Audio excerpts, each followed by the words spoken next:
En essayant la moto d'un client, le coup classique, un gars m'a coupé la route. Et là, il a fallu amputer en 2017. Ok. Et là, on arrive à savoir un peu le degré d'implication du cycliste dans le vélo. Alors, la plupart des gens ne connaissent pas. On ne peut pas vivre, passer sa vie, passer sur Terre et de se dire, j'ai rien apporté aux autres. Et c'est de là que j'ai fait mes formations Ok. pour pouvoir faire les études Ouais. posturales. Juste avec cette prothèse, je gagne 50 watts. C'est énorme. Et aussi, on ne se rend pas compte quand on débute le vélo ou qu'on ne s'intéresse pas forcément à la position, mais il y a énormément de variables. La longueur des pieds, la longueur des tibias, la longueur des fémurs. Et on s'est aperçu en fait qu'en général, quand la mesure d'entrejambe est bien faite, on enlève 10 cm et on est quasiment à la bonne hauteur de selle. J'avais fait les mesures il y a quelques années et ça a tout changé parce que j'avais un vélo, elle était trop étroite et du coup il y a les deux os qui reposent sur le côté. Sur les bords. C'est terrible. C'est ça. Ouais, c'est terrible. Ça crée des douleurs. Mais je suis sur mon vélo, le dérailleur est bien réglé, il n'y a pas de bruit. Ouais. J'entends la nature et mon souffle. Ça me suffit à être heureux. Bonjour à tous et bienvenue sur ce 3e épisode du LSDC Podcast. Et aujourd'hui, épisode particulier car c'est le premier épisode en présentiel. Dominique m'a justement invité dans son atelier. Comme vous pouvez le voir, il y a des magnifiques vélos un peu partout. Donc ça va être un épisode découpé en plusieurs parties. On va revenir sur l'histoire de Dominique qui est très percutante. Et on va également parler d'études posturales car c'est le point fort de Dominique. Il a développé une réelle expertise dans ce domaine-là. Et je suis venu ici pour refaire mon étude posturale. Et pourquoi pas changer de vélo, comme on va en parler. Bonjour Dominique, comment vas-tu? Salut Antonin, écoute, ça va bien, puis je suis content de te rencontrer et de passer un agréable moment ensemble. Ouais, merci pour ta réception. Alors, pour la petite histoire, j'avais publié une vidéo sur la course GFNY à Oursières et j'avais expliqué que j'avais une douleur jambe gauche. Je sentais que le sang avait du mal à circuler et j'avais une importante perte de puissance sur cette jambe. Alors Dominique m'a invité dans son atelier pour vérifier ma position et il s'est avéré que ma position n'était pas bonne du tout. Donc on va faire les changements nécessaires. Donc, on va essayer. On va essayer. Donc avant de rentrer dans l'étude posturale en détail sur l'aspect technique, j'aimerais qu'on revienne sur ton parcours qui est, on peut le dire, hors norme. Donc avant, si tu pouvais te présenter en quelques phrases et après on va rentrer dans le détail de chaque élément. Alors c'est un parcours, on va dire, atypique. Donc je suis Dominique Barre, j'ai 57 ans. À la base, je suis un mécanicien moto de formation. Et en 1993, j'avais un magasin de moto. En essayant la moto d'un client, le coup classique, un gars m'a coupé la route. Et j'ai la jambe gauche qui a été coupée en deux carrément. Mais elle est restée accrochée à moi avec la peau du mollet. Donc les chirurgiens ont voulu réparer, ils sont arrivés à réparer.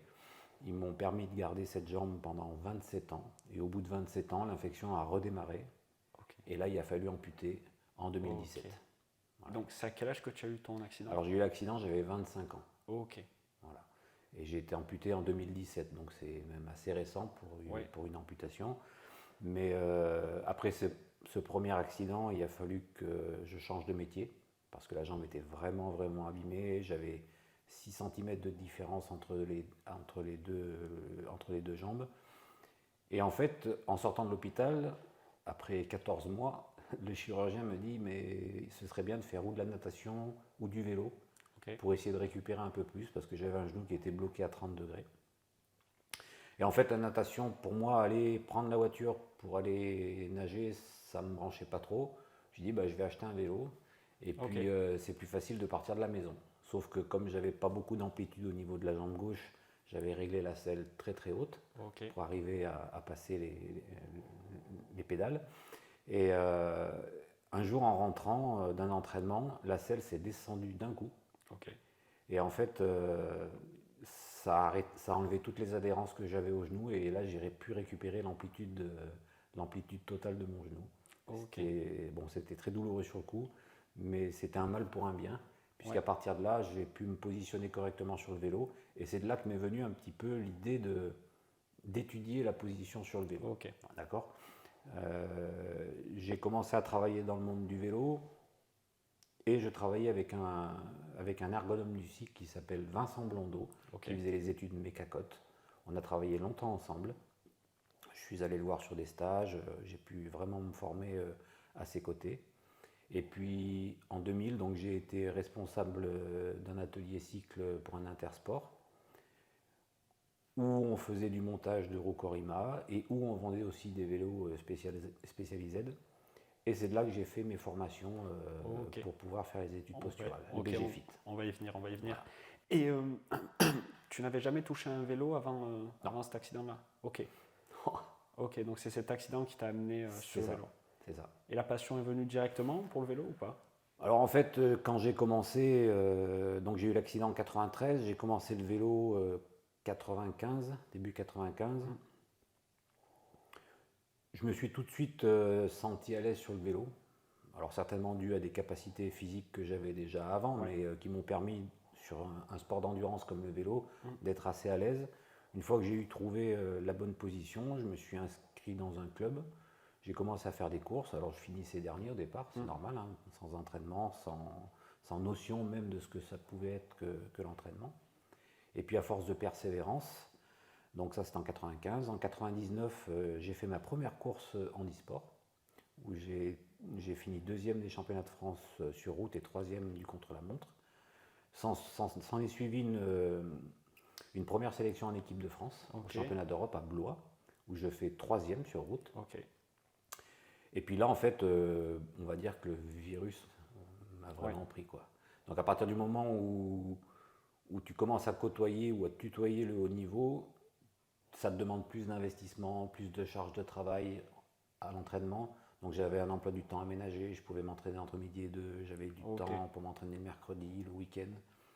Et à partir de là, tu es obligé de t'intéresser à l'entraînement, aux sacrifices que tu dois faire, tant alimentaire que familial.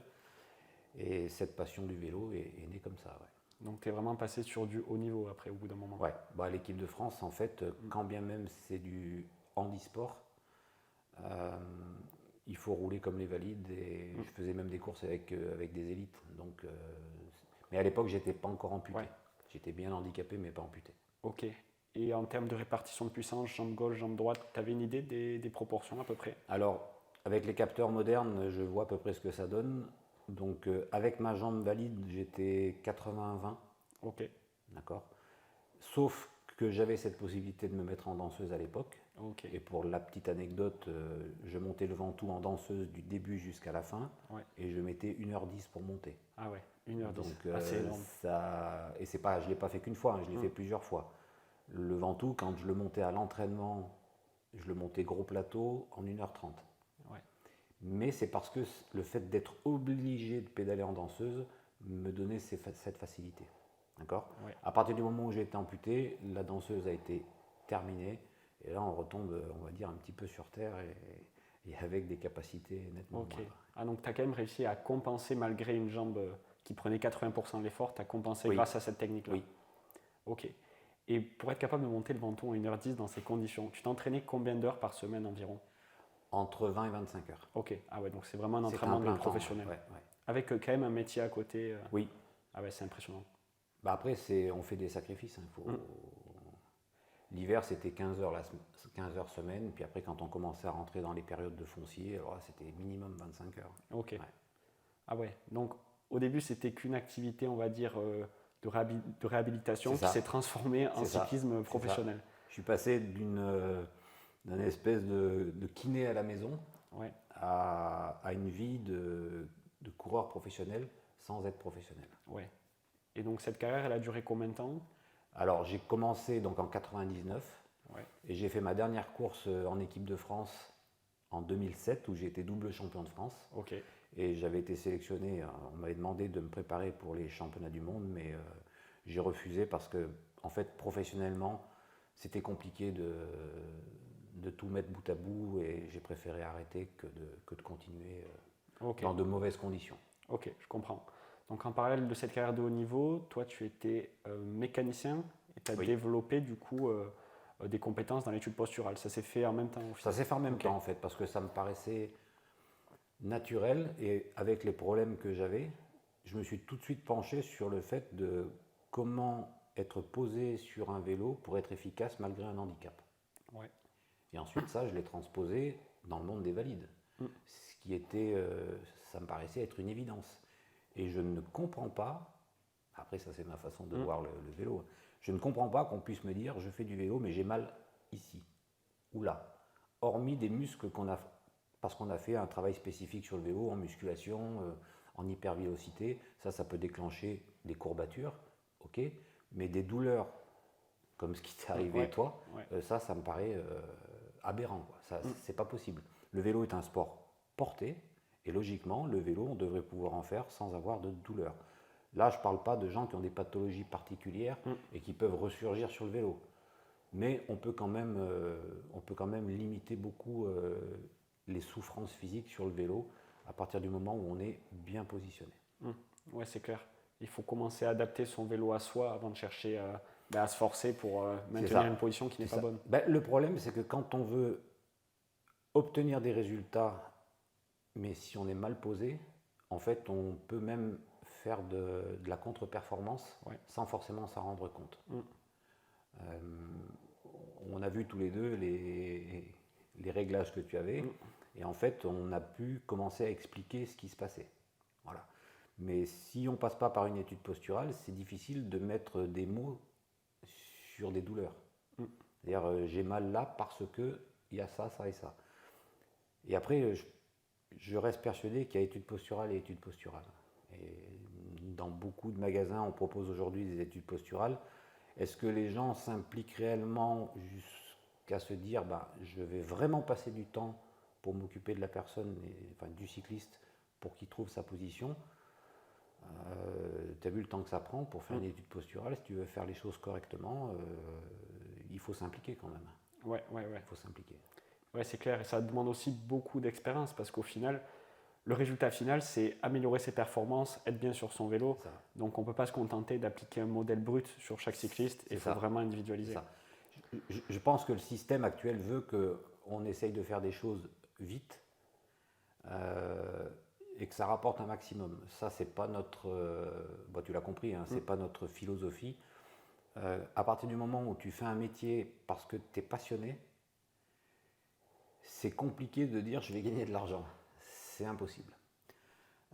Une étude posturale, ça prend du temps, ça peut se faire même en plusieurs fois, c'est-à-dire qu'on peut apporter des modifications, aller rouler avec le client pour arriver à voir ce que ça donne, parce qu'il faut bien comprendre qu'une étude posturale, quand on roule en I1, I2 sur home trainer, ça pose pas de problème. Mais quand on commence à rentrer dans des zones I3, haut de I3, I4, là ça devient compliqué. Et là on voit vraiment si la position est bonne ou pas. Parce que c'est dans l'effort, c'est quand on va chercher dans les derniers watts qu'on voit si le corps commence à se mettre de travers, s'il y a quelque chose qui ne va pas. Là, je peux complètement m'identifier à ça. C'est-à-dire que sur ma position de base, sur mon vélo, j'étais très bien sur mes séances d'endurance, il n'y a aucun souci. Mais dès que je vais dans des cols, que je commence à passer en zone 3, zone 4, et là, la douleur commence à arriver. Pareil en position aéro. C'est vrai que le vélo, c'est un sport dynamique au final. On n'est pas posé sur un home trainer tout le temps. Et c'est pour ça qu'il faut apporter un complément en faisant des tests en extérieur, regarder comment le cycliste évolue. C'est ça. Et là, en plus, depuis l'amputation, donc j'ai encore fait évoluer l'étude posturale dans le sens où la position danseuse doit être prise en compte. C'est obligatoire. Parce que la position danseuse, ça permet de relâcher beaucoup de muscles. Et il y a beaucoup de cyclistes qui roulent très très bien sur route. Mais en fait, je m'aperçois que monter en danseuse, ils ne savent pas faire. Et ça demande un entraînement particulier. Et les quelques personnes qui veulent que je les suive, j'essaye quand même de les pousser à monter en danseuse. Et ça veut dire qu'il faut vraiment s'intéresser au poste de pilotage. Et comment est-ce qu'on est au niveau du poste de pilotage? Est-ce qu'il n'est pas trop court? Est-ce qu'il n'est pas trop long? Parce que le truc classique, c'est quand on a un poste de pilotage qui est trop court, c'est de venir taper les genoux dans le cintre. Et ça, c'est fort désagréable quand on est en danseuse ou quand on va faire des exercices de sprint. Quand le genou vient taper, ça peut être même dangereux, quoi. Ok. Donc quand tu poses quelqu'un sur un vélo, tu prends vraiment tout en compte, les différents types de terrain, les différentes positions, donc danseuse, sprint, etc. Et on est obligé de demander aux gens quelle est leur pratique. Quel est leur terrain de jeu? Est-ce qu'ils roulent toujours dans de la plaine? Est-ce qu'ils aiment la montagne? Je ne sais pas. Est-ce qu'ils aiment descendre ou pas? Parce que ça aussi, c'est important.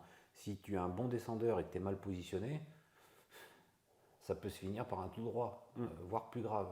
Et je suis assez sensible à ça parce que j'arrive pas à comprendre qu'on puisse faire prendre des risques aux gens juste parce qu'ils sont mal positionnés. Voilà. Ouais, totalement. Mais après, l'erreur commune qu'on fait tous, que j'ai faite, c'est qu'on commande des vélos sur Internet. J'ai commandé un Canyon, pour citer la marque. Donc on se fie sur des calculateurs de taille qui sont basés sur sur énormément de personnes. C'est ça. Et au final, on a tous une anatomie différente. Par exemple, moi j'ai des très longs fémurs, et ça on ne peut pas forcément le voir sur un simple calculateur sur un site internet, et ça demande de faire des vrais tests sur le terrain. Ah oui, parce que toi, tu as pu voir, tu fais 1 cm de moins que Kélian. Kélian, c'est mon fils donc, et par contre, tu as 3 cm, enfin 2 cm et demi de plus en entrejambe. Donc ça veut dire qu'il y a une répercussion sur la hauteur de selle. Donc ça veut dire que tu vas être posé sur un cadre qu'il faudrait qu'il soit plus grand, mais comme tu es 1 cm plus court, ça veut dire que tu as un petit buste. Ouais. Mais si on ne prend pas ça en compte dans l'équation, pour ton buste et ta taille, on serait sur un M, je crois, chez Canyon. Mais pour ton entrejambe, on est sur un L. Comment on positionne? Alors, on en aurait discuté avant, je t'aurais dit peut-être le Canyon, c'est pas le vélo qu'il te faut, parce que tu es vraiment assis entre deux chaises. On va peut-être s'orienter sur une autre marque, et puis on va voir si, avec les codes qu'on a, ça te permet d'être positionné correctement. Voilà. Et c'est tout le but en fait de l'étude posturale, c'est d'arriver à faire ça avant d'acheter. Ah oui, forcément. Parce qu'après, ça évite des complications du style, je suis obligé de revendre le vélo, ou alors on va l'adapter, on va avoir une potence plus courte, voire très longue, parce que alors c'est toujours plus facile d'allonger que de raccourcir. Ça, c'est une tige de selle, on peut toujours la faire sortir énormément, quitte à en prendre des très longues, mais quand il faut couper, il y a un moment, c'est pas possible. Ouais. Et aussi, on ne se rend pas compte quand on débute le vélo ou qu'on ne s'intéresse pas forcément à la position, mais il y a énormément de variables. La longueur des pieds, la longueur des tibias, la longueur des fémurs. Sur le vélo, n'en parlons pas, la longueur des manivelles, hauteur de selle, allongement. Oui, et puis tu as pu le voir hier pendant l'étude posturale, il faut même prendre en compte la qualité du pédalage. C'est-à-dire, est-ce que j'ai un pédalage avec une amplitude de cheville? Parce que ça aussi, ça change. Oui. C'est-à-dire que quand on prend un recul de selle, si on a la cheville qui est à l'horizontale, si on pédale en pointe ou si on pédale le talon en bas, ça change complètement la position. Et il y a une variable qui est à peu près de 10 cm entre le talon levé et le talon baissé. Ça va venir changer l'angle du genou? Ça, en fait, ça change l'angle du genou, de la hanche, et surtout, ça change le recul de selle. Et quand on change le recul de selle, c'est exactement comme si on changeait la hauteur de selle. Donc si on ne prend pas ça en compte, on passe à côté. Ouais. Mais je te propose qu'on s'attaque un peu à l'étude posturale sur les axes principaux. On va parler de la hauteur de selle, la longueur de selle, du poste de pilotage également. Mais avant de rentrer dans cette partie, j'aimerais dire que l'étude posturale, moi je m'intéresse beaucoup à l'entraînement, c'est on va dire ma zone d'expertise, mais avoir une bonne position, c'est un prérequis si on souhaite s'entraîner dans de bonnes conditions et performer, parce que si on ne le fait pas, on se tire une balle dans le pied dès le début, on perd de précieux watts, on sait à quel point c'est dur de gagner des watts, de progresser, donc si on peut gagner des watts, gagner en efficience juste avec une bonne position, faut le faire, et surtout on peut s'éviter des pathologies, parce que moi ce problème, je ne sais pas où est-ce que ça aurait pu me mener si ça n'avait pas été traité. En fait, c'est même encore plus profond que ça. Et ça, j'essaye de faire comprendre ça aux gens, mais c'est pas évident quand même. C'est-à-dire qu'à partir du moment où ils sont bien positionnés sur un vélo, quand bien même ils vont monter une bosse, ils ont l'habitude de faire, dans le même temps, c'est-à-dire ils vont mettre le même temps, ils vont rien gagner en temps, s'ils peuvent économiser 20 ou 30 watts, sur la longueur de la sortie, c'est énorme. Ah oui. C'est-à-dire tu montes la même bosse dans le même temps, mais en forçant moins. C'est tout bon. Ça veut dire que sur des cyclosportifs, quand on va faire des courses, au bout de la 3e, 4e, 5e heure, on a gardé de la réserve et on est mieux sur la fin.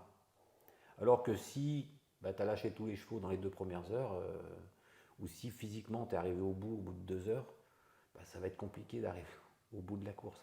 Donc j'essaie de faire comprendre qu'une position ne fera pas forcément gagner du temps, mais fera gagner de l'énergie. Et à la fin, c'est du temps. Oui, forcément. Parce que si on peut économiser 30 watts, c'est 30 watts qu'on pourrait mettre en plus également. Donc c'est ça. Ça marche dans tous les sens. Et j'ajouterais même un aspect psychologique. Quand on est bien calé sur son vélo, qu'on a confiance en sa position, on est capable d'aller plus loin dans l'effort. C'est ça. Ah oui, oui, Alors ça que c'est... si on a des doutes, qu'on a une position un peu bancale, déjà on se tire une balle dans le pied juste d'un point de vue mental, quoi. C'est ça.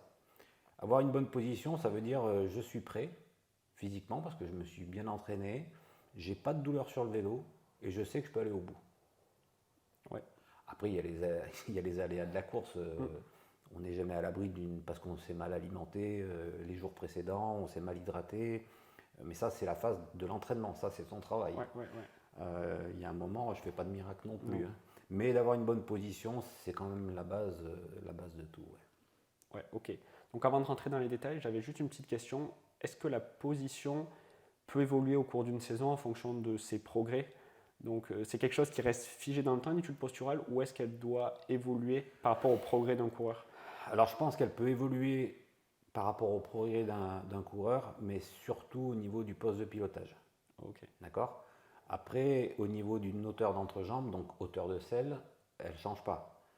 Par contre, ce qu'il faut prendre en compte, c'est que quand on change de modèle de vélo, très souvent, on n'a pas les mêmes angles des tubes de selle, on n'a pas les mêmes longueurs. Donc, il est important, avant de faire quoi que ce soit, il y a des calculateurs maintenant sur les sites hein, des fabricants qui sont très bien faits.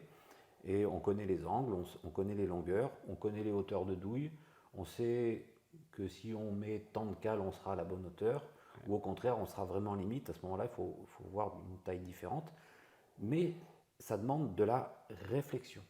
Quand bien même on est sur des sites très bien faits, comme Canyon ou comme Origine, il faut quand même prendre en compte notre morphologie, comment on est posé sur le vélo, et essayer de projeter ça sur un dessin et de se dire, bah, là, ça passe, ou au contraire, ça passe pas.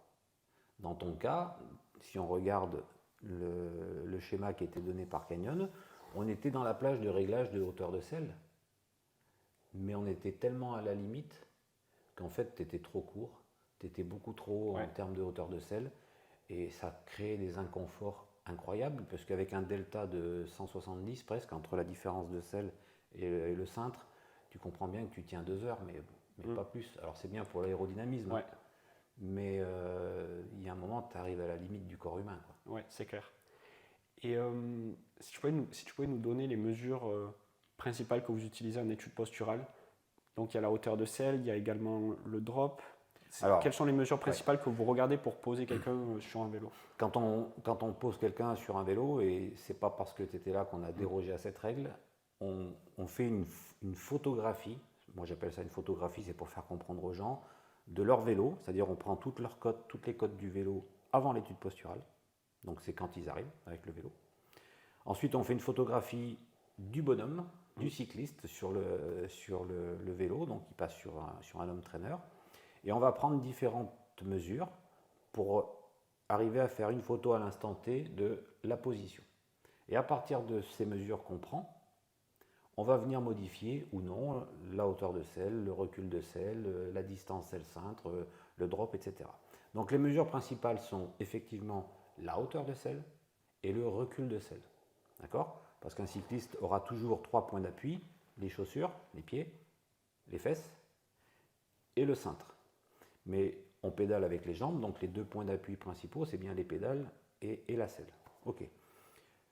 L'erreur que font souvent les cyclistes, c'est de dire je peux modifier mon recul de selle à volonté, sauf que tu l'as vu hier, quand on modifie le recul de selle, on modifie automatiquement la hauteur de selle.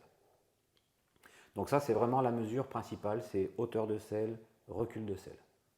Ou avancer, hein. Le recul, c'est en avant ou en arrière. Une fois que ça c'est fait, une fois qu'on a acquis ça, alors on essaye de rester dans des normes assez neutres et passe-partout, c'est-à-dire qu'on fait une mesure hanche, genou, cheville pour avoir une manivelle lorsqu'elle est dans l'alignement du tube de selle. Il faut qu'on se retrouve avec un angle autour des 30 degrés. Okay. D'accord, ça c'est le principe du BG Fit qui était valable il y a 15 ans de ça, quand j'ai même 20 ans, quand j'ai fait mes formations, mais qui, je trouve, marche vraiment bien. Même si aujourd'hui, les cyclistes pros ont tendance à descendre, donc à se rapprocher des 40 degrés. Ouais. Mais ça, c'est plus parce qu'ils ont des manivelles de plus en plus courtes et ils tournent énormément les jambes. Okay. Donc ça peut à la limite se comprendre, mais ce n'est pas forcément ce que recherchent la plupart des gens.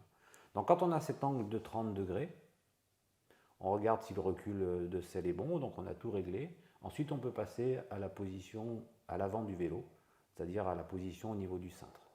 Donc on essaye de prendre en compte les pathologies s'il y en a. Juste pour revenir sur ce 30 degrés, c'est 30 degrés d'angle de genou. Oui. Et au niveau des chevilles et des hanches, il y a des recommandations particulières? Alors en fait, comme on prend le grand trochanter, Ouais. l'axe du genou, donc juste au-dessus du péroné, et la malléole externe, cet angle-là, on est automatiquement bien calé au niveau selle pédale. Okay. Ensuite, l'angle de la hanche, lui, il va venir se calculer ou se mesurer avec le delta qu'on a par exemple entre la selle et le cintre. D'accord ? Là, par exemple, sur ce vélo, on est à 130 de delta parce que Kélian a des grands bras, donc il a la place pour aller chercher ça. Ouais. Sur ton vélo, avec la hauteur de selle que tu avais hier, tu étais à 170, ce qui est beaucoup trop. Ouais. Donc, avec une hauteur de selle qui était correcte, avec un recul de selle qui était bon, en fait, pour aller chercher les cocottes, tu viens fermer beaucoup trop cet angle. Et là, tu crées des pathologies. Alors, quand c'est pas trop grave, on va dire c'est simplement la jambe qui vient faire monter le bassin, donc on a les fesses qui font comme ça. D'accord ? Mais quand on est bien posé, ça peut créer malgré tout des problèmes d'endofibrose iliaque, donc des pincements au niveau de l'artère iliaque. Et là, par contre, on arrive, tu seras mieux placé que moi pour décrire ces sensations, mais c'est fort désagréable. Ah oui. Là, je peux m'adresser aux auditeurs, si vous l'avez peut-être déjà ressenti. En fait, c'est une sensation d'endormissement dans le pied gauche, une perte de sensation et une douleur qui remonte sur l'arrière de la cuisse. Et quand on regarde les statistiques de puissance, après ça s'écroule. J'avais 43% jambe gauche, 57% jambe droite. Encore une fois, quand on voit à quel point c'est dur de gagner des watts, se priver de 7%. En fait, c'est ce qui m'avait fait réagir quand j'ai vu ta vidéo, c'est que même moi avec une prothèse, je suis pratiquement à 40-60 avec une prothèse fémorale. Donc pour moi, c'était inconcevable qu'un valide, et en plus jeune et bel athlète comme toi, arrive pratiquement à mes résultats avec une prothèse. C'était pas possible. C'est qu'il y avait vraiment un réel problème, d'où mon petit message dans la messagerie YouTube. Ok, très bien. Je te remercie pour ça. Et alors, une fois qu'on a validé cet angle de 30 degrés, maintenant on peut passer sur l'avant du vélo pour venir régler du coup le drop et l'allongement. Et l'allongement. Alors après, il y a des mesures très très simples. Celle qu'on a fait hier, quand je t'ai dit d'aller chercher le coude à 90 degrés pour voir comment est-ce qu'on passe au niveau du genou. Ça permet, alors c'est une mesure qui est vraiment basique, mais qui est très efficace. Pourquoi faire compliqué quand on peut faire simple ? D'accord ? Donc pour nous, ça reste une méthode ou une méthodologie qui est peut-être à l'ancienne. Il n'y a pas des patchs qui brillent de partout avec des caméras, mais par contre, il y a l'expérience, il y a le fait de visualiser les choses, et on a vite fait le tour du vélo. Quand on a regardé ta selle hier, c'est la première chose qui m'est venue, tu vois, qui m'a sauté à l'œil, c'est le fait qu'elle était réglée de travers, donc ça déclenchait certainement même des douleurs au niveau des hanches, parce que ça, malheureusement, je l'ai vécu une fois, et ça peut être très handicapant. Donc après, avec l'habitude, donc l'expérience, on arrive quand même à prendre des raccourcis, et on sait en règle générale où on va. Mais la base de tout, c'est une bonne hauteur de selle. Et ce que tu as pu remarquer, c'est que avant de mettre quelque hauteur de selle que ce soit, la mesure la plus importante, c'est de prendre une bonne entrejambe. Et une bonne entrejambe, ça ne se mesure pas. Je passe sur l'appareil, je prends l'entrejambe, c'est bon, c'est fait. On la mesure minimum 2 fois pour voir si c'est cohérent, quoi. Et en règle générale, c'est très très rare. Alors c'était ton cas, mais c'est très très rare. On fait 2 mesures, on tombe pile sur la même mesure. C'est très très rare. Et on a des fois des mesures de gars, t'es sûr que t'as bien. Oui, c'est bon, c'est bon. Et on se retrouve avec des différences de 2-3 cm. Ah ouais. Ça fausse tout après. Mais ça fausse tout. Donc des fois, on prend 3-4 fois la mesure. Et on fait une moyenne de ça. Mais ensuite, cette mesure, cette moyenne, donc, on vient la valider avec ces fameux 30 degrés. Et on s'est aperçu, en fait, qu'en général, quand la mesure d'entrejambe est bien faite, on enlève 10 cm et on est quasiment à la bonne hauteur de selle. Ok. Ah ok, donc ça c'est un conseil directement implémentable Ah oui, sans d'expérience problème. à se Mais après, il répète, faut avoir fait une bonne mesure de hauteur d'entrejambe. Et il y a aussi la longueur de manivelle qui est interférée, non pour, Ouais, ça. alors ça, les manivelles, on s'est retrouvé, je vais dire pendant les années Armstrong, avec des manivelles monstrueuses, 172,5, 175. Même moi, j'ai testé. 175 pour voir, en fait, t'es collé, quoi. Tu peux. C'est un bras de levier, en fait, les manivelles. J'aime bien prendre cet exemple. Si on prend un manche à balai, on le prend en bout de bras, et puis on met un seau avec 5 litres d'eau au bout. Ouais. Bah, si on prend un bout de bras avec le manche à balai au bout, ça va être compliqué. Ouais. Maintenant, si on rapproche le seau d'eau de la main, bah, ça va être plus facile de le soulever. Bah, les braquets ou la longueur des manivelles, c'est la même chose. Si on a une manivelle qui est trop longue, quand il faut passer le point Moreau, bah, il y a un moment où c'est compliqué, on n'a pas forcément la force pour le faire. Encore une fois, je ne parle pas des professionnels, même dans le milieu professionnel, la tendance est à la diminution de la longueur des manivelles. Voilà. Et même quand on est au point mort haut, ça vient fermer la hanche encore plus, non? Oui. Si c'est plus long. Oui. Oui. Ah oui, ça impacte toute la cinétique du pédalage. Ah ouais, donc on peut avoir même l'angle de 30 degrés en position basse, mais du coup, avec des manivelles de 175, on aura une fermeture plus importante ici. Bah après, on essaye de régler, on est obligé d'en tenir compte de la longueur des manivelles. Okay. Ça, forcément, quand on fait le recul de selle, on en tient compte. Mais j'ai tendance à expliquer aux gens que c'est pas parce qu'on a des manivelles plus longues qu'on va plus vite. Quand j'étais à haut niveau, j'avais des manivelles de 172,5 parce que je pédalais beaucoup en danseuse. Ouais. Donc ça, c'était évident.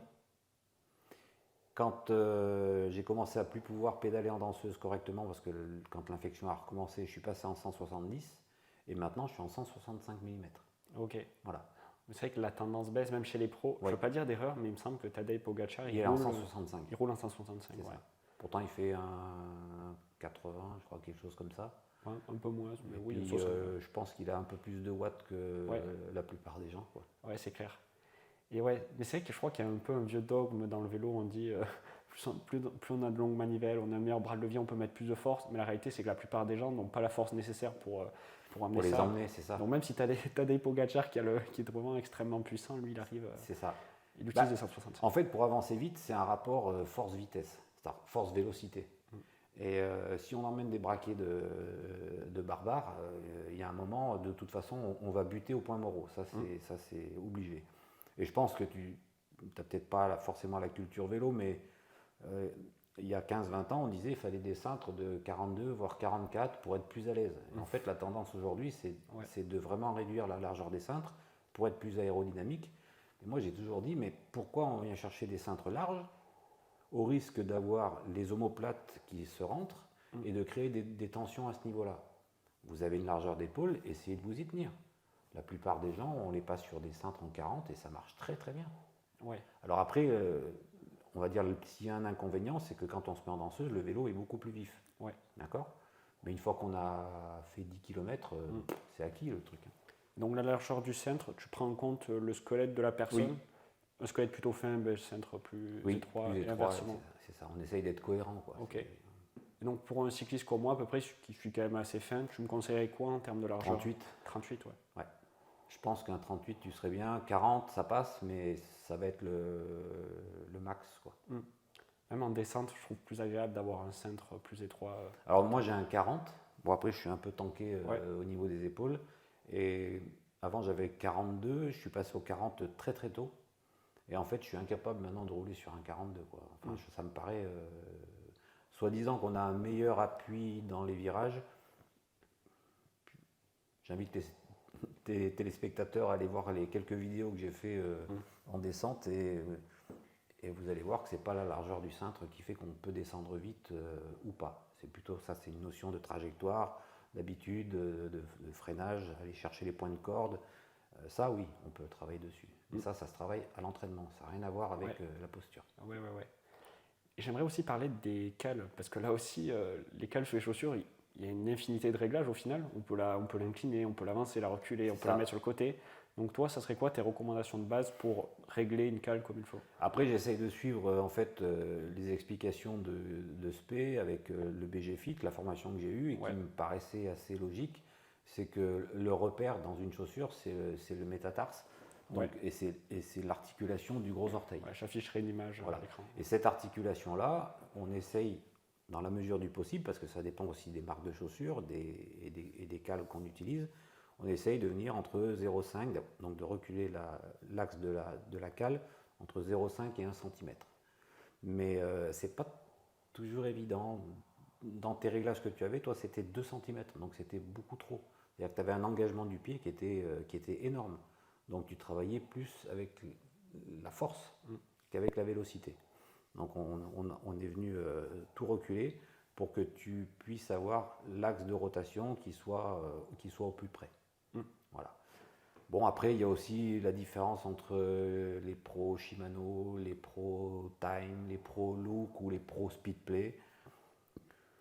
Pour ma part, j'ai fait le choix de partir sur Speedplay. J'ai fait toute ma carrière sur Speedplay. Alors après, il faut des semelles spécifiques pour Speedplay, c'est-à-dire des 4 trous au lieu des 3 trous. Mais on récupère 5 mm. Donc la chaussure, la cale est plus basse de 5 mm. Ce qui fait qu'on se rapproche énormément de l'axe de rotation de la pédale. Et donc, c'est beaucoup plus fluide.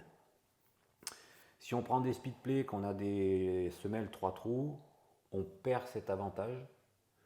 Par contre, par exemple, les pédales qu'il y a sur ce vélo, elles ont 20 ans et elles n'ont jamais bougé. Je les filmerai de près, Voilà. Donc on gagne ces petits millimètres et on a une meilleure proximité du pied sur le point d'appui. C'est ça.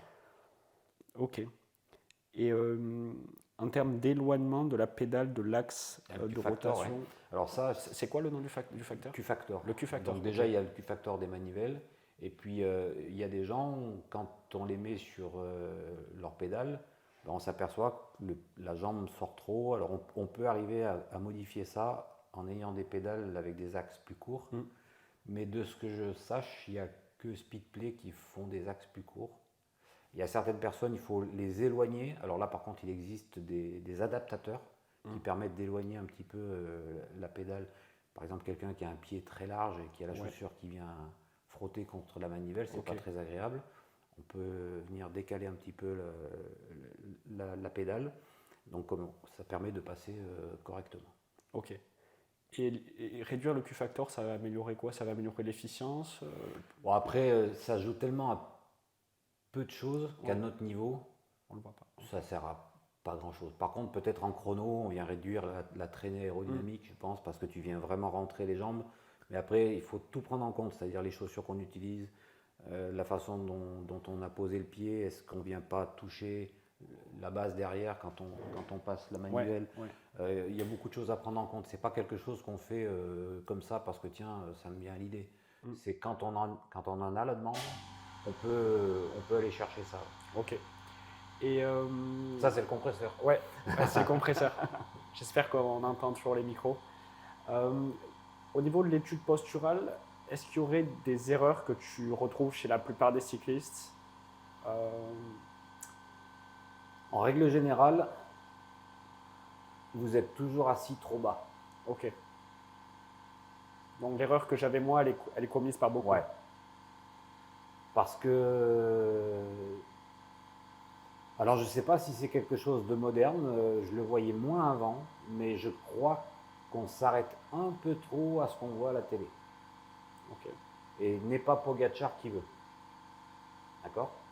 Il y a certains cyclistes pro, et je pense qu'ils sont même allés dans l'exagération d'être vraiment bas pour soi-disant mieux tourner les jambes.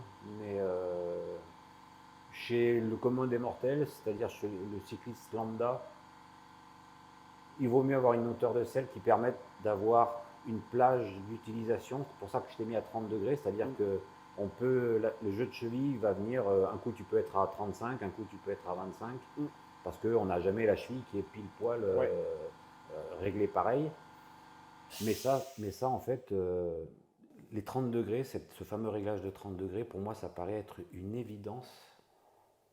Mais, et ce qui était ton cas, toi tu étais à 42 degrés. Alors imagine bien que si tu avais la cheville qui montait un peu plus, tu vois, pour pouvoir venir appuyer très tôt sur la manivelle, bah, tu te retrouvais avec un angle de 50 degrés peut-être. Ouais, ouais. Donc avec un angle de hanche qui se refermait vraiment, Mm. et les problèmes que tu as, problèmes que tu ne devais pas avoir sur ton VTT par exemple. Ouais, c'est clair. Ouais, c'est vrai qu'on oublie souvent que la cheville, en fait, elle a la possibilité de bouger. C'est mobile. Et justement, je pense qu'elle doit se réorganiser en fonction du niveau de fatigue. Oui. On doit plus ou moins lever le talon. Oui. Et d'ailleurs, c'est significatif, c'est-à-dire que plus on est fatigué, plus on a tendance à tirer gros. Ok. Quand on a des crampes, par exemple, on dit qu'il vaut mieux mettre beaucoup de braquets pour avoir moins de vélocité, pour qu'il y ait moins d'impulsion électrique, je pense, au niveau des muscles. Ça, tu l'expliqueras mieux que ça, mieux que moi, pardon. Mais quand on est fatigué, on a tendance à tirer plus gros. D'où l'intérêt d'être bien posé et d'économiser de l'énergie. Si je peux gratter 30 watts par-ci, 20 watts par-là, c'est des watts que je pourrais mettre à la fin. Ouais, c'est énorme. Ah oui. Moi, je l'ai vu les 20 watts en plus. Oui. Ouais. Alors, au niveau de l'étude posturale, qu'est-ce qu'on pourrait aborder en plus? Donc, on a parlé de l'angle, on a parlé du poste de pilotage, du drop. Il y aurait une autre mesure à prendre en compte, à considérer? Non, après, c'est vraiment... je pense qu'il y a beaucoup de gens qui savent placer les cyclistes, mais il faut avoir confiance à la personne. Franchement. Hein. Parce que... Alors, peut-être ce qui est intéressant de faire, c'est les études posturales quand on peut les placer en début de saison ou en fin de saison, quoi, et avant le début de la saison. C'est top parce que ça permet de laisser le temps à l'hiver pour que le corps s'habitue à cela. Dans ton cas, par exemple, on a monté la selle, je crois que c'est 2 cm 3. Il va falloir commencer tranquillement et c'est bien de le faire en début de préparation hivernale parce que ça laisse vraiment le temps à ton corps de s'habituer. Et puis si on a besoin de venir apporter quelques petites modifications, ben on a le temps plutôt que de le faire en pleine saison. Ouais. Donc c'est vrai que la meilleure saison pour faire des études posturales, ça reste l'hiver. D'avoir confiance en la personne qui va nous faire l'étude posturale.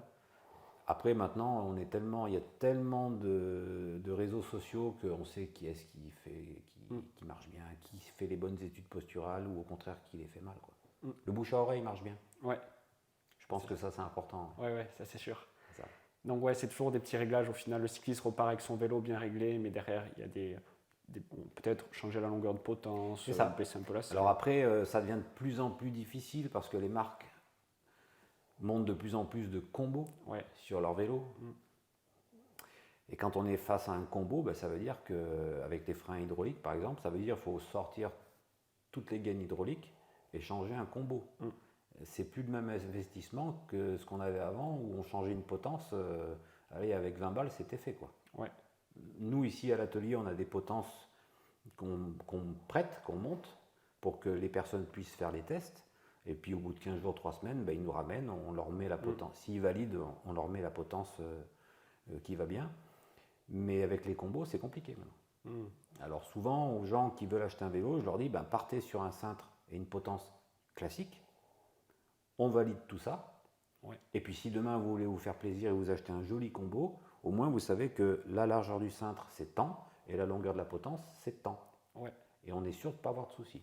Ouais, mais ça, je pense, c'est un très bon conseil à prendre, encore une fois, pour les auditeurs, quand ils achètent un vélo neuf, d'être sûr d'avoir une marge de manœuvre, que la fourche ne soit pas coupée à ras, qu'on ait la possibilité de rajouter des cales, par exemple, pour rehausser la potence. Alors, même ici à l'atelier, quand un client vient pour acheter un vélo neuf, c'est-à-dire pour nous demander conseil, on lui fait une étude posturale, il commande son vélo, on lui prépare pour lui mettre aux côtes.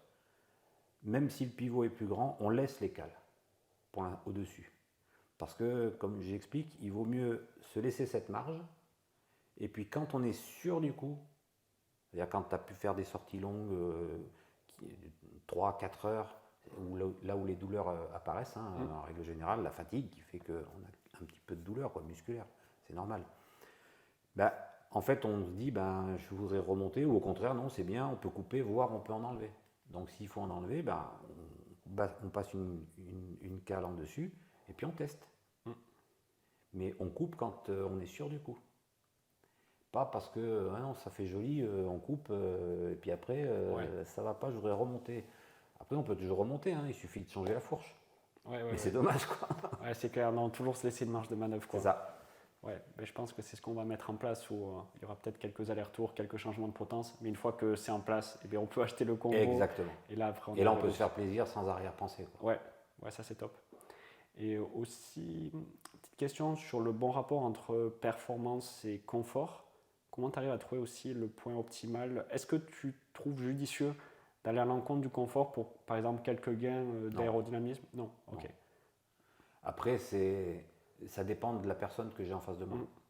Si on a affaire à un compétiteur pur et dur, c'est rigolo. Enfin, j'aime bien parce que là, on peut pousser un peu le truc, quoi. Mais je vais dire, dans 80% des cas, on est avec des cyclo-sportifs, voire des gars qui font de la course en fédé, mais on va dire départementale, voire nationale, c'est pas leur métier. Et en fait, là, je pense qu'il vaut mieux privilégier le confort. Parce qu'in fine, si tu n'as pas de douleur nulle part, le vélo, ça doit rester un plaisir. Voilà. À partir du moment où tu dis, bah tiens, ce week-end, je vais aller faire une sortie de 4-5 heures avec les potes, mais quand je vais rentrer, je vais mettre 2 jours pour m'en remettre parce que j'ai mal partout. J'ai du mal à concevoir cette idée de plaisir, quoi. Non, mais je te rejoins. Et après, la motivation finit par baisser, on arrête l'entraînement et au final, ça ne sert à rien, on n'a rien gagné. Il faut quand même garder une vision long terme. Le vélo, c'est une vision à long terme, tant en termes de position, mais aussi d'entraînement. C'est-à-dire que si on pense que, parce qu'on commence à s'entraîner, et là je rentre dans ton champ d'action, et que 15 jours après je vais péter tous mes temps, ça c'est du rêve. C'est-à-dire que une planification d'entraînement, ça doit se voir, ou ça doit se planifier sur, je dirais, au moins 2 saisons. C'est-à-dire une saison pour voir comment le corps réagit, et puis après une saison où on vient pousser un peu les curseurs.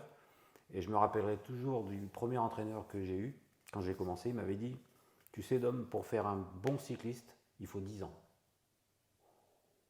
Il faut 10 ans. C'est-à-dire qu'on peut progresser pendant 10 ans.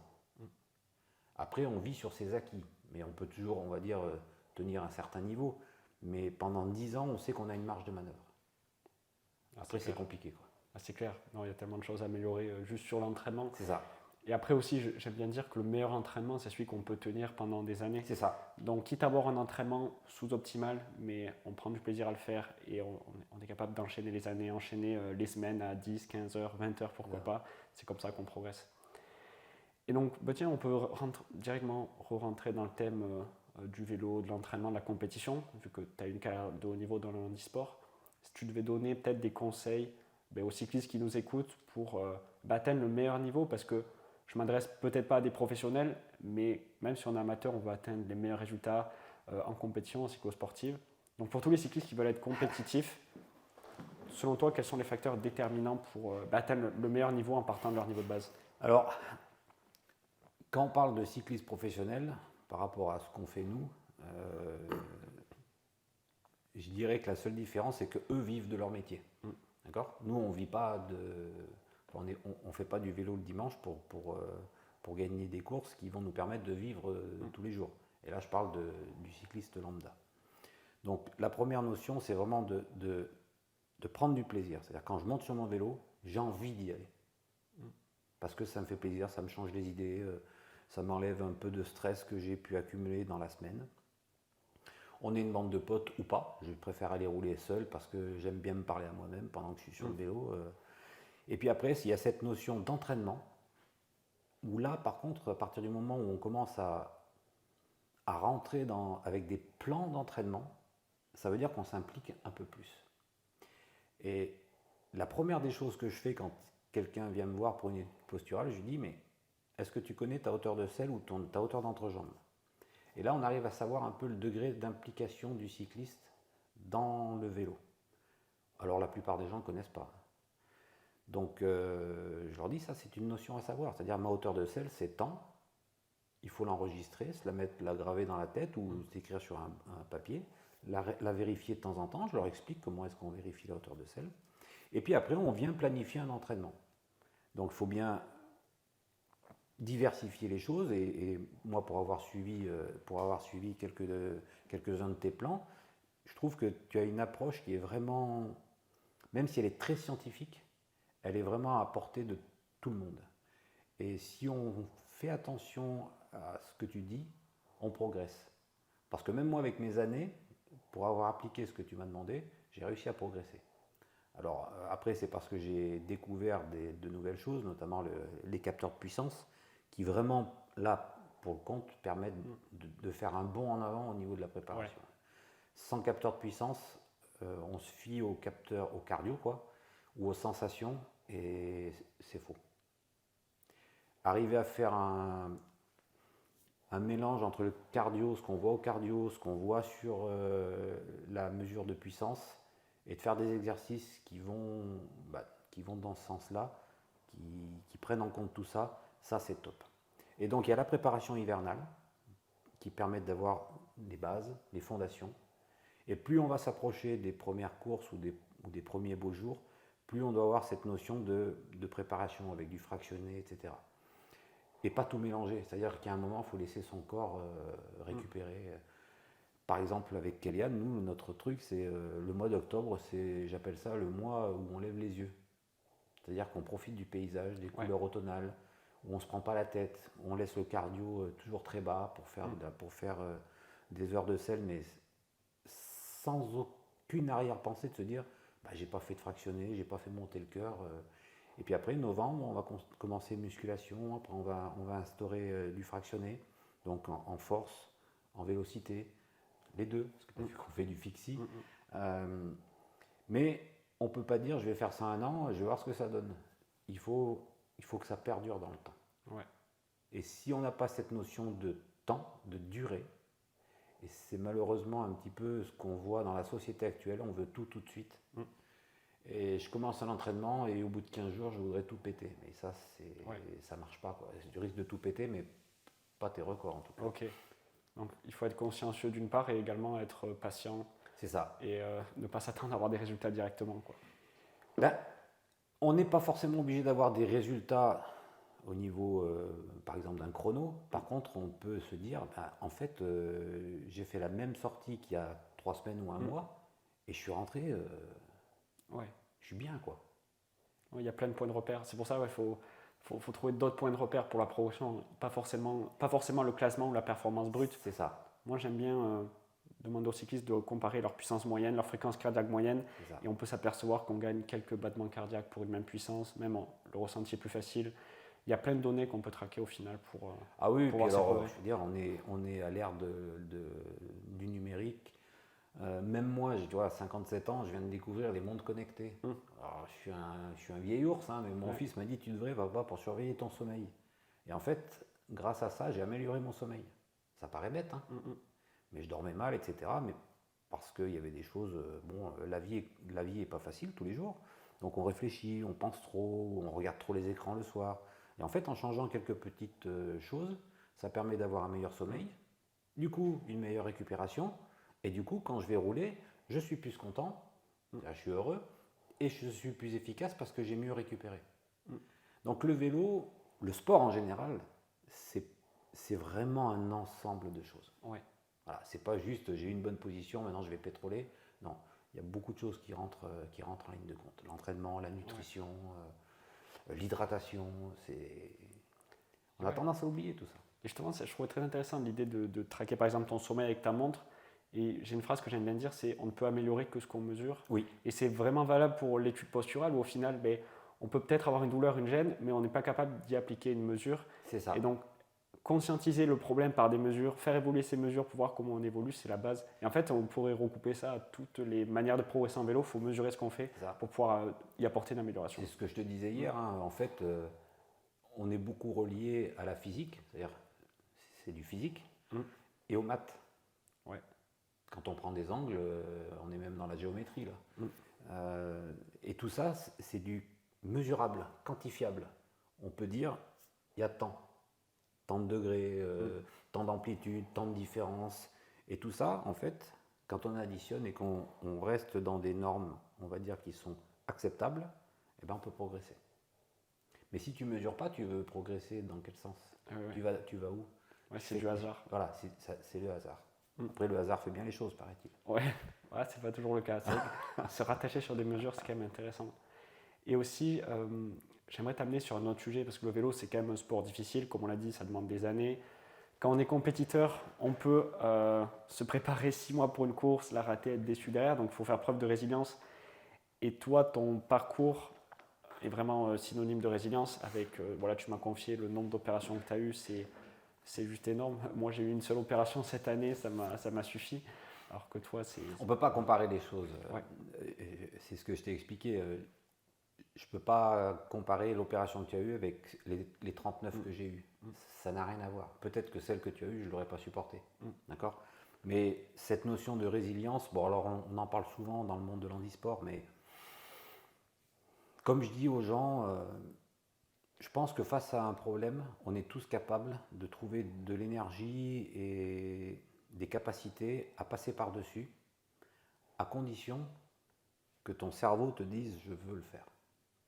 À partir du moment où ton cerveau a rendu les armes, c'est mort. C'est comme dans un entraînement, quand tu vas faire un plan d'entraînement à quelqu'un, tu vas le pousser un petit peu dans ses derniers retranchements, ben celui qui va progresser, c'est celui qui va accepter d'avoir mal plus longtemps. Parce que l'entraînement, pur et dur, c'est de la souffrance. Et on dit qu'il faut souffrir à l'entraînement pour être bien en course. Il n'y a pas le choix. Et avoir une résilience, on va dire, suffisante, c'est avoir cette capacité d'accepter les choses et de se dire, je vais souffrir à l'entraînement parce que je veux être bien dimanche ou parce que je veux être bien dans ma vie de tous les jours, tout simplement. C'est pas si évident que ça, dans un monde où, encore une fois, on veut tout de suite, il faut que les choses soient faciles. Eh ben, des fois, quand il faut souffrir pour gagner quelques watts, c'est intéressant et ça permet de voir ce qu'on vaut réellement. Voilà. Et chaque fois que j'ai été opéré, je suis revenu, donc j'allais régulièrement en rééducation à Cabreton, au centre de rééducation du sportif à Cabreton. Eh ben, je recommençais par l'homme traîneur, enfin le vélo d'appartement, par l'homme traîneur, par les pompes, le gainage, enfin la base quoi. Et puis je passais 3 semaines, 1 mois en rééducation, je revenais à la maison, je reprenais mon vélo et en fait je m'apercevais que finalement j'ai pas tant perdu que ça. Alors tu perds parce que quand tu sors d'opération c'est compliqué à reprendre, à retrouver un petit niveau. Mais il faut jamais lâcher. Et toi justement, c'est quoi qui t'a permis de tenir mentalement pour, ok, chaque fois tu te fais opérer, tu reviens au haut niveau, tu te refais opérer? L'envie de vivre. Ouais, l'envie de vivre, ok. Donc c'est la foi en la vie en fait. C'est un gros moteur ça. Ouais. Et pas accepter. On peut accepter, de se dire en fait c'est bon, je suis foutu, j'arrête, j'en peux plus. Mais ça c'est trop facile. Je veux dire, on vit quand même, on n'est pas dans les années 1000 où il fallait se battre tous les jours pour gagner son pain. Ouais. Alors même si la vie n'est pas si simple que ça, il n'empêche que là on veut dormir, on se couche, on veut manger, on ouvre le frigo, on prend quelque chose, quand bien même on n'a pas beaucoup, peu importe. On peut se sustenter, on peut enlever la faim. On est quand même privilégié dans nos pays. Il y a des pays dans le monde encore aujourd'hui où les gens ne mangent pas à leur faim, où les gens n'ont pas tout ce qu'on a. Donc là, on est quand même en train de parler de sport. Et de savoir accepter de la souffrance, ça, c'est de la souffrance positive, ça, on est loin de la souffrance des opérations. C'est la base parce que pour arriver à progresser, il y a un moment où il faut se faire mal. On ne progresse pas en étant dans la facilité. Ça ne marche pas. Et son corps, on a besoin de le pousser. C'est une belle machine. Ouais. C'est vraiment une belle machine. Et quand on en arrive à comprendre ça, comment je fonctionne, comment je peux performer, là, on a passé un sacré cap quand même. Et je souhaite à tous tes auditeurs d'arriver à ça. Quoi. Complètement. Mais je trouve l'envie de vivre, c'est un excellent repère parce que on se sent jamais aussi vivant quand on fait, par exemple, un très bel effort dans un col, qu'on se sent bien, qu'on se sent voler, c'est fantastique. Le moment que je préfère le plus, c'est quand je suis dans un col, en train d'en baver, parce que ici, dans l'Aude, tu as vu, ça monte, ça descend partout. Mais je suis sur mon vélo, le dérailleur est bien réglé, il n'y a pas de bruit, j'entends la nature et mon souffle. Ça me suffit à être heureux. Ouais. Non, c'est vrai. Mais ça, les non-cyclistes ne le comprennent pas. Mais là, je pense que tout le monde a bien compris cette notion quand tout est aligné, que le vélo ne fait pas de bruit, qu'on a des bonnes jambes. C'est top. Il n'y a pas de bruit, ouais, c'est fantastique. Enfin, moi, j'ai toujours une bonne jambe. Ouais. Mais... Et c'est pour ça qu'on le fait. Et oui, il y a encore une preuve de résilience. Je pense qu'on peut en parler. Tu as développé ta propre. Oui, avec prothèse. mon prothésiste Pierre Ulysse de chez Protéor. Après l'amputation, on m'a dit, monsieur, vous ferez du vélo avec un système qu'on va fixer sur votre selle, donc une emboîture qui vous les fixez sur la selle, et vous pédalerez avec la jambe droite.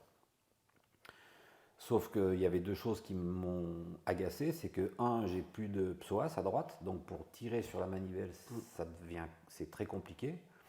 Et deux, comme j'ai essayé de les faire raisonner, les prothésistes, moi quand je regarde les Jeux paralympiques, et que je vois les coureurs du 100 mètres, pour citer que ceux-là, les gars, ils font pas ça à cloche-pied, quoi. Ils ont une prothèse, voire deux prothèses, qui leur permettent de courir normalement. Et donc, à partir de là, on a décidé de... Alors maintenant, je veux dire, dans le haut niveau, les prothèses, ça existe assez fréquemment. Au niveau fémoral, ils ne les utilisent pas tout le temps, c'est des questions de catégorie, mais ça, c'est encore autre chose. Et donc, avec mon prothésiste, on est parti sur le postulat qu'on va tester d'abord les genoux classiques, assez libres. Et puis, il y a un moment, je lui dis non, je ne peux pas, parce qu'en fait, la force, elle est appliquée beaucoup trop loin.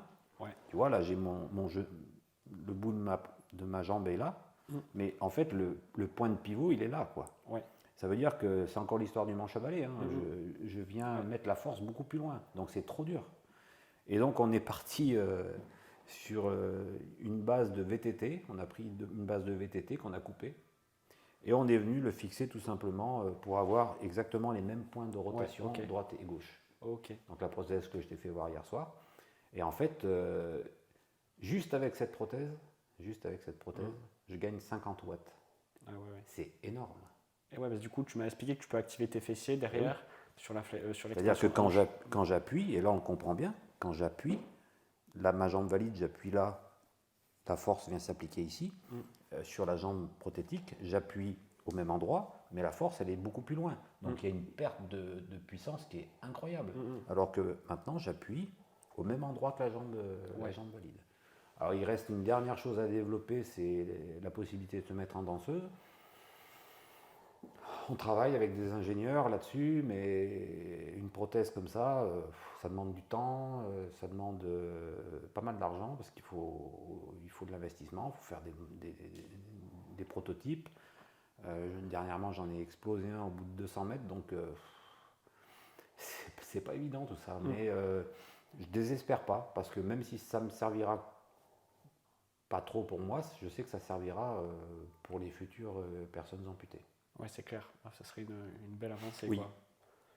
Et ouais, parce qu'au final, le vélo, c'est pas deux jambes qui travaillent de manière dissociée. Il y a une synergie entre les deux. Oui. Et donc, pouvoir retrouver cette synergie, c'est génial. C'est ça. Mais déjà, le système que tu as créé qui te permet d'utiliser tes fessiers et tes ischios, il me semble aussi. Ils sont toujours actifs. Ouais. Je trouve ça fantastique. Alors ça, c'est parce que j'ai eu la possibilité de demander l'amputation que je voulais avant qu'il soit trop tard. Et j'ai demandé ce qu'on appelle une désarticulation du genou, c'est-à-dire que j'ai gardé mon fémur dans son ensemble. Parce que le genou, c'est une articulation, c'est-à-dire que c'est quelque chose qui abstrait le genou. On appelle le genou, mais en fait le genou, c'est la combinaison d'un fémur, d'une rotule, d'un tibia et d'un péroné. Donc une désarticulation du genou, c'est on enlève la rotule, on enlève le tibia, on enlève le péroné, et on vient fermer. Donc j'ai pu garder mon fémur dans son intégralité, et avec la force qui va avec, quoi. Sauf que cette force, il faut la travailler, parce que sinon, tu as vu, mon moignon, il est vraiment diminué. Alors, même en faisant du vélo, ça diminue, alors imagine les gens qui font pas de sport, quoi. Alors là, c'est l'enfer, quoi. Ok, j'ose imaginer. Donc c'est une deuxième mission que tu mènes à côté de ton atelier, développer cet aspect prothèse, etc. C'est ça. Et pas simple. Ouais, c'est sûr, c'est pas simple, mais c'est un très très beau combat, parce que forcément, ça va aider du monde, quoi. Oui, c'est l'idée. C'est l'idée. Je me dis qu'on ne peut pas passer sa vie, passer sur Terre et de se dire j'ai rien apporté aux autres. Ouais. Là, ce que je fais avec Kélian, c'est lui apporter un savoir-faire qui est le mien. Ça vaut ce que ça vaut, mais en attendant, on essaye de travailler dans de bonnes conditions. On essaye d'avoir un travail faire un travail qui soit toujours précis, minutieux, quand on fait les révisions, quand on fait les études posturales, pour le plaisir de tous. C'est-à-dire que quelqu'un qui vient, qui nous fait réviser son vélo, qui va en profiter pendant 1 an sans jamais rien toucher parce qu'il n'y a pas de bruit, il n'y a rien, mais même moi je suis aussi heureux que le client. Ah, c'est sûr. Et quand on était dans la Drôme, les clients venaient nous poser le vélo dans l'atelier. Ils me disent vas-y paye-moi un café et le vélo je te le laisse, tu fais ce qu'il y a à faire. Et là on arrive à un niveau de confiance qui est juste exceptionnel.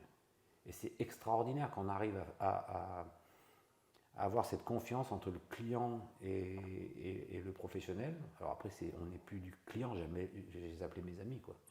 Voilà. C'est dommage qu'il y ait toujours cette notion d'argent, mais on n'a pas le choix parce que demain, il faut manger, quoi. Ouais. Voilà. Donc tout travail mérite salaire. On est obligé de faire payer. On ne fait pas toujours payer ce qu'on devrait, mais parce que la passion l'emporte toujours. Mais il n'empêche que pour rendre les gens heureux en règle générale, il faut apporter de soi. Il faut donner de soi. Et ça, tu n'as pas le choix, ou alors ça ne marche pas, c'est pas possible. Si tu veux vivre dans ton coin et vivre pour toi, ça ne peut pas fonctionner. L'idée, c'est toujours contribuer, trouver des solutions. Oui. Ouais. Apporter. Alors des fois, souvent on est déçu parce que on a tendance, quand on est dans cet état d'esprit, on attend peut-être un petit peu trop des autres. Mais ça ne fait rien, je préfère garder cet état d'esprit et continuer comme ça. Ouais, non, je te rejoins. C'est une très bonne manière de vivre sa vie, je pense. Et justement, on en vient à ce que vous faites concrètement dans cet atelier. Si tu peux nous expliquer où est-ce qu'on est et ce que vous proposez. Alors là, on est dans l'atelier Combike. Alors Combike, c'est un peu particulier. Avant, mon atelier, ça s'appelait Chez Dom. Parce qu'à Cré, là où j'habitais, tout le monde disait moi, je fais réparer mon vélo chez Dom. Donc j'avais créé ma structure, ça s'appelait Chez Dom. Et au moins, seuls les initiés savaient ce que Chez Dom voulait dire. Bref. Et en fait, quand j'ai été amputé, il a fallu que j'arrête mon activité.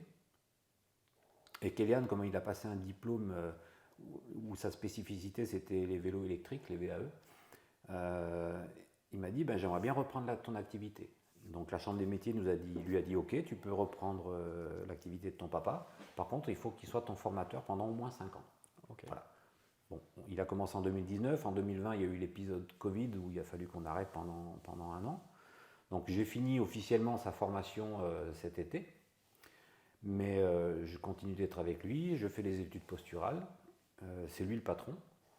Donc on fait la mécanique ensemble. Maintenant, il se débrouille, je vais dire, sur 80% des vélos, il se débrouille. Après, quand il y a des problèmes particuliers, je suis avec lui.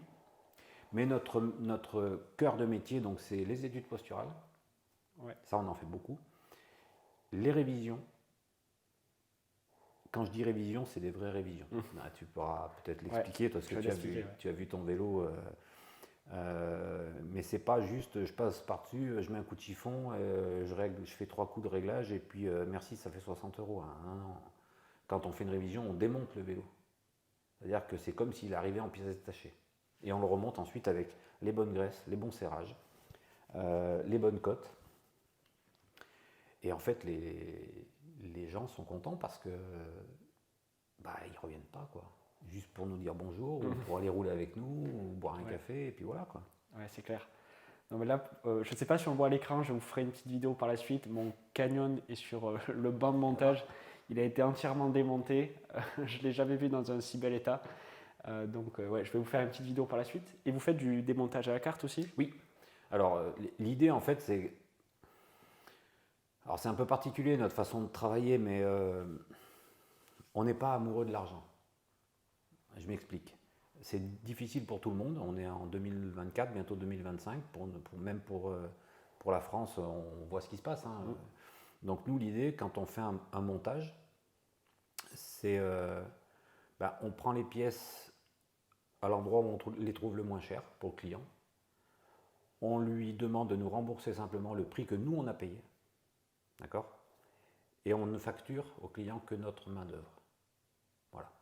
Donc, ça permet de faire des révisions de qualité, ça permet aux gens de faire de conséquentes économies sur les pièces. parce que de toute façon, ils peuvent très bien se servir sur Internet eux-mêmes, hein, et les économies, ils les feraient aussi, sauf que là, on leur mâche le travail dans le sens où je fais l'avance, on fait l'avance, l'atelier Comeback fait l'avance, et eux nous remboursent les pièces. Mais on gagne 0 centime sur les pièces. Voilà. Ok. Attention, faut pas dire ça, il va y avoir une queue dès la semaine prochaine. Non, parce qu'on essaye de fonctionner sur rendez-vous, on ne veut pas avoir 50 vélos en même temps, parce que un service, ça veut dire une qualité en tant que mécanicien, mais ça veut dire aussi une qualité de service. Quelqu'un qui nous pose son vélo le lundi matin, le mardi après-midi peut le récupérer entièrement révisé. Ok. Ah donc vous voulez vraiment préserver ça. Ouais. Donc vous êtes limité en nombre de places. Oui. Ok. Oui. Et d'autant plus qu'on n'est pas un magasin, c'est-à-dire que les gens ne viennent pas acheter une chambre à air, un pneu. Donc tu vois, là on discute, on avait une étude posturale qui a été annulée parce que le gars a le Covid. D'ailleurs, je trouve très respectueux de sa part de nous avoir prévenus et de dire j'ai le Covid, je viens pas, parce qu'il aurait pu très bien dire rien en fait, et puis venir, et puis peut-être nous contaminer. Non, c'est sympa. Et donc pour la petite histoire, et j'en finis avec l'histoire de Comeback, donc on avait lancé sur internet avec Kélian de nous trouver un nouveau nom. Et Denis Andrès, j'espère que Denis veut nous écouter, ce serait sympa. Denis Andrès, c'est un de mes clients, 72 ans à l'époque, qui me dit tiens, j'ai trouvé Comeback. Donc Comeback, c'est le K de Kélian, le homme de Dom, bike pour bike. Il y a une petite allusion au comeback, le retour. Il y a le com de Strava. Ah, moi je pensais à ça directement, je pensais que ça venait de là. Il y avait le com de Strava, et en fait c'est aussi les 2 initiales de Kélian Bar. Ok. KB. Ah ouais. Voilà. Donc c'est le nom parfait. Et en fait, j'avais dit celui qui nous aura trouvé le nom parfait, ou le nom qu'on allait prendre, il aura droit à une révision par an de son vélo à vie. Ok. Voilà. C'est sympa. Denis Andrès. Et donc ça, par exemple, c'est des montages qui ont été réalisés à la carte. C'est ça. Alors en fait, ça c'est le vélo de Kélian sur la base d'une origine fraction. Puisque tout à l'heure on parlait de l'entraînement, moi j'ai toujours eu pour habitude l'hiver de ne pas utiliser mon vélo de route à vitesse, et je pars sur un monovitesse comme Kélian. Donc il a un monovitesse, et ça c'est un montage d'un monovitesse qu'on utilise tout l'hiver. Voilà. Donc en braquet, moi j'ai 44-17, lui il a 42-16, et on passe de partout.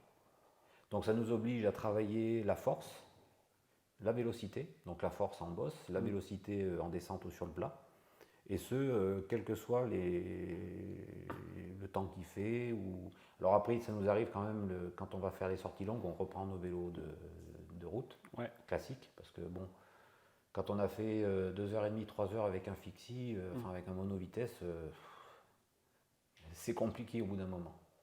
Mais voilà, c'est ce genre de montage, donc on propose aux gens même des peintures personnalisées. Ah ouais, c'est des peintures uniques, on ne peut pas l'acheter ce vélo sur le site. Non. Pareil, le cintre, c'est personnalisé aussi. Ça c'est du Darimo, c'est une marque espagnole qui font des cintres exceptionnels. Les selles aussi. Ouais, selle en carbone. Un petit clin d'œil à Coco Bike Parts. Tu as pu tester hier la selle, c'est incroyable, hein, ça paraît pas, mais... Les selles en carbone comme ça. Ah mais justement, je te demanderai peut-être son contact pour pas discuter avec lui, faire un épisode, parce que là aussi c'est un bijou de technologie. Alors lui, c'est un vrai passionné de vélo, mais qui travaille dans l'aéronautique. Et donc, il s'est toujours penché sur la selle, sur les selles, et il a créé un moule, 2 moules, 3 moules, parce qu'il a plusieurs largeurs de croissant, et il fait ses propres selles. Alors c'est juste une dinguerie ces selles, hein. C'est-à-dire que si on a le bassin qui va bien, parce qu'elles ne conviennent pas forcément à tout le monde, mais à partir du moment où on se pose dessus, on a l'impression qu'on est assis dans un canapé. Et pourtant, c'est une selle en carbone. Et parce que du coup, ce que tu m'expliquais, ce qui compte en fait, c'est la forme de la selle et surtout sa largeur par rapport à la largeur de nos ischions. C'est ça. Voilà. Donc ça c'est pareil, dans l'étude posturale, les gens, c'est la première chose que je leur demande. La selle, c'est une selle que vous avez mis comme ça au hasard, ou est-ce que c'est réfléchi? Parce que si c'est pas réfléchi, on a de grandes chances de ne pas avoir la bonne position des ischions, et du coup on crée des douleurs. Ou des bascules du bassin droite-gauche quand on est dans l'effort. La selle, c'est un élément... Je trouve que même les marques, quand ils vendent des vélos, ils devraient proposer plusieurs largeurs de croissant, de selle. Ouais. Franchement. Après, ça nous l'a changé sinon. Je sais, Bah, moi, j'avais fait les mesures il y a quelques années Ouais. et ça a tout changé parce que j'avais un vélo, elle était trop étroite et du coup, il y a les deux os qui reposent sur le côté. Sur les bords, C'est terrible. c'est ça. Ouais, c'est terrible. Ça crée des douleurs. Ouais. Mm. Bon, après, ça, c'est juste, on a un outil pour mesurer la largeur. Ça se fait très très bien. Et avec ça, on sait qu'on a besoin d'une selle en 120, en 130, 135, 140, 145, voire plus. Très bien. Bon, je pense qu'on a fait un bon tour d'horizon de l'étude posturale et même, j'ai vraiment apprécié cet épisode. Moi aussi. Tu nous as apporté beaucoup de bons conseils, donc je te remercie pour ça. Merci beaucoup. Avec plaisir, Antonin. Et à la prochaine pour peut-être un nouveau vélo. On espère. Allez, salut. Courage. Ok, encore merci à Dominique pour cet épisode. Si vous voulez vous aussi faire une étude posturale, remettre à jour votre vélo ou pourquoi pas faire un montage à la carte, je vous mets tous les coordonnées pour contacter Dominique et son fils dans les commentaires ou dans la description si vous êtes sur YouTube. Et je vous invite tous à aller sur YouTube car je vais vous faire une petite visite de son atelier. Je vais vous présenter les vélos qu'il y a en stock et je vais vous montrer concrètement comment il travaille. Donc c'est assez surprenant à premier abord. On est dans un tout petit village, mais on trouve un atelier juste magnifique. Tout est propre. Ici, deux magnifiques origines montées à la carte. Je vais vous les présenter un peu par la suite. Et ici, il y a mon Canyon qui a été complètement désossé, on peut le dire, pour être remis à neuf avant la vente. Donc concrètement, Dominique, qu'est-ce que tu as fait sur le vélo là? Alors, en fait, sur ton vélo, rien d'exceptionnel par rapport à une révision classique. C'est-à-dire qu'on récupère le vélo du client et on le désosse, on le met en pièces détachées. C'est-à-dire qu'on a le cadre d'un côté, la fourche de l'autre. Et toutes les pièces sont passées dans cette machine. Donc c'est un dégraissant. On laisse un bon moment, puis après on brosse toutes les pièces métalliques pour vraiment les dégraisser correctement. On sèche à la main et on remonte toutes les pièces une par une avec les bonnes graisses, avec les bons serrages. Et du coup de ce qu'on est là, on en profite pour vérifier que les poignées soient bien posées. Là, c'est ce que je vais faire dans un petit moment. Je finis d'abord ta roue avant. On en profite pour vérifier les roulements de roue, les roulements de corde roue libre, les roulements de boîtier de pédalier. En fait, on passe le vélo au crible. Voilà. Ah ouais, j'ai jamais vu ça. C'est assez impressionnant. Là, le petit Canyon cadre M, si jamais quelqu'un le veut, je vous garantis qu'il est à neuf là. Là, il va fonctionner comme à ses débuts. Ah oui, c'est bon. Regarde. Ça tourne nickel maintenant. Ouais, la roue libre, parfaite. Parfait. Bon, ça fait plaisir. Et ici, qu'est-ce que c'est ce maillot de champion du monde? Ah, alors ça, c'est un souvenir d'un ami avec qui j'étais en équipe de France. Ouais. C'est le maillot de champion du monde de Laurent Thirionnet, un paracycliste, avec qui j'ai eu l'occasion de faire pas mal de courses, tant en France qu'à l'étranger. Voilà, c'est un très bon souvenir, c'est pour ça que, non seulement du bonhomme, mais également de l'époque où je courais en équipe de France, et c'est pour ça que j'aime bien l'avoir sous les yeux. Puis c'est sympa, maillot de champion du monde. C'est clair, magnifique. Et voilà, vous les avez peut-être entrevus dans le podcast. Pour ceux qui étaient sur YouTube, on a ici les deux vélos montés à la carte. Alors je vous avoue que ce premier origine, avec cette finition, où on peut voir les fils de carbone également, le petit détail en violet me fait beaucoup de l'œil. Donc on va regarder tout ça en détail.